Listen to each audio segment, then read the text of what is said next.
ભાવનગરમાં 25 જેટલા લોકોએ હુમલા કર્યાની મીડિયા સમક્ષ ફરિયાદ સામે આવી છે। દેવરાજનગર વિસ્તારમાં હનુમાનનગરમાં માલધારીના ઘર પર હુમલો કરવામાં આવ્યો હતો। 6 દિવસ પહેલા થયેલ મારામારીની અદાવત રાખીને આ હુમલો કરવામાં આવ્યો હતો, જેમાં મહિલાઓ સહિત 25 જેટલા લોકોએ હુમલો કર્યાની મીડિયા સમક્ષ ફરિયાદ સામે આવી છે। મહિલા સહિત પશુઓ પર પણ હુમલો કર્યાના હાલ આક્ષેપ કરવામાં આવી રહ્યા છે। ભાવનગર શહેર અને જિલ્લામાં કાયદો અને વ્યવસ્થા જાણે કે પડી ભાંગી હોય તેમ કાયદાના ચીરહરણના બનાવો દિન પ્રતિદિન પ્રકાશમાં આવી રહ્યા છે અને પોલીસની કામગીરી સામે પણ અનેક સવાલ ઉભા થઈ રહ્યા છે। ત્યાં ભાવનગરમાં આવો જ એક કિસ્સો સામે આવ્યો છે, જ્યાં ભાવનગરમાં 25 જેટલા લોકોએ હુમલા કર્યાની મીડિયા સમક્ષ ફરિયાદ કરવામાં આવી છે। દેવરાજનગર વિસ્તારના હનુમાનનગરમાં માલધારીના ઘર પર હુમલો કરવામાં આવ્યો હતો। 6 દિવસ પહેલા થયેલ મારામારીની દાજ રાખીને આ હુમલો કરવામાં આવ્યો હતો, જેમાં મહિલાઓ સહિત 25 જેટલા લોકોએ હુમલો કર્યાની મીડિયા સમક્ષ ફરિયાદ કરી છે। આ હુમલામાં મહિલા સહિત પશુઓ પર પણ હુમલા કરવાના આક્ષેપ હાલ કરવામાં આવી રહ્યા છે। મારું નામ સુમનબેન। બેન ક્યાં રહેવાનું? અમે અહીંયા દેવરાજનગરની સામે હનુમાનનગરમાં રહીએ છીએ। શું બનાવ બીજો? આ બનાવમાં એવું બન્યું હતું કે આગળ પાછળની થોડીક બાંધણ થઈ હતી, એમાં એ લોકો આખો બોલેરો ભરીને અમારે ઘરે આવ્યા અને મારી નણંદનો છોકરો શોખમાં ઊભો હતો, એની વાહે હતા તે અમારી હાંકડી ગલી છે। હાંકડી ગલીમાં આવતા મેં પાછું વહુ જોયું, હું બકાલું લઈને આવતી હતી, પાછું વહુ જોયું એટલે એને તલવારો ભાવી ગઈ એટલે હું એને ગાડી બે હાથ ઝાલી દીધા મેં કે મારો છોકરો છે, ભાઈ બસાવી દે, મારો છોકરો છે।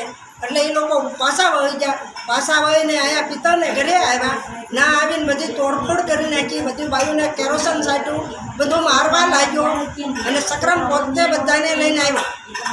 આવો ગુનો અમે કયો એની માથે કરવો છે, તે આવું અમારી માથે કર્યું એની અને બધા ભરવાડોળા અહીંયા જેટલા રહ્યો એટલા બધાને મારી નાખવા, કોઈને જીવતા નથી રહેવા દેવા। જામ આવે એમ બોલતા હતા, ઘરમાંની બહાર નીકળો, રાંડું બહાર નીકળો, બાયું બહાર નીકળો, આવી રીતે આવો કાયદો એનો લાગુ પડી ગયો તો અમે એની કેસ કર્યો તો પોલીસ વાળાને પકડવાનો કાયદો છે। એની સાથે કઈ કિન્નરો આવ્યા હતા?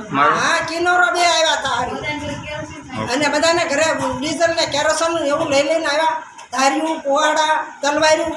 નામ તમને કોઈને આવડે છે મારું આવ્યા તેનું? હા, મને એક સક્રમનું નામ આવડે, સક્રમની આડી જ હું પડી ગઈ ને મારા છોકરાને, મારા નણંદના છોકરાને તલવારનો ઘા કરી નાખે, મારી નાખે, મારો છોકરો નણંદનો છોકરો બચે। ક્યાં રહે સક્રમ? ક્યાં રહે છે ખબર છે? કોણ? એ ક્યાં રહે છે ખબર છે? સક્રમ દાવડીવાળા ખાસામાં પસાવારિયામાં। તમારું નામ બેન?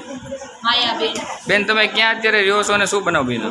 અહીંયા અત્યારે મારા પીરમાં આવી છું અને મારા હારું ડમરાળા છે અને મારા છોકરાઓને તેડવા આવી હતી। પોલીસ વાળા સાહેબ રોજ આવીને અમારા ઘરે ઓલું કરતા હતા એટલે હું છોકરાને લેવા આવી હતી અને બીતા હતા એટલે અને એવડે 22 જણા અમારા ઘરે ગળી ગયા। કિન્નર બેન 2-3 હતા અને બીજી લેડીઝ હતી તો 2 અને ઓલા 22 જણા અને તલવારું, ધારિયા અને સરા ને એવું બધું લઈને ગાળું બહુ ગાળું બોલી અને મારા બાને ડોક ઉપર ધાર્યું ને એવું બધું રાખ્યું, મારા કાકીને રાખ્યું અને એમ બોલતા હતા કે એની બેનને આમ ને એમ બધું બોલ્યા એટલે હું ભાગી ગઈ, મારા જીવ તો બચાવો ને। પછી અગાસી ઉપર ચડીને હું પતરા ઉપરથી પડી, મારા પગે ને એમ બધે વાગેલું છે, મારું બધું તૂટી ગયું, ફોન ને એવું બધું મારા વાહે થયા હતા।